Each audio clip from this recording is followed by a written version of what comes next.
You ask Tiger to solve. This deals with linear equations with one unknown. The final result is n equals -5. Let's solve it step by step. Simplify the expression.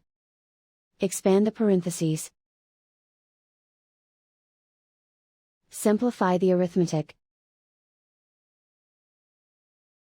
Multiply the coefficients. Group all constants on the right side of the equation. Subtract 6 from both sides. Group like terms. Simplify the arithmetic.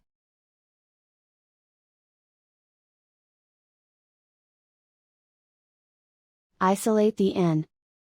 Divide both sides by -30. Cancel out the negatives. Simplify the fraction. Move the negative sign from the denominator to the numerator.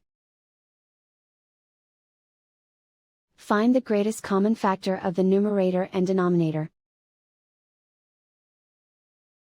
Factor out and cancel the greatest common factor. And so the final result is n equals -5.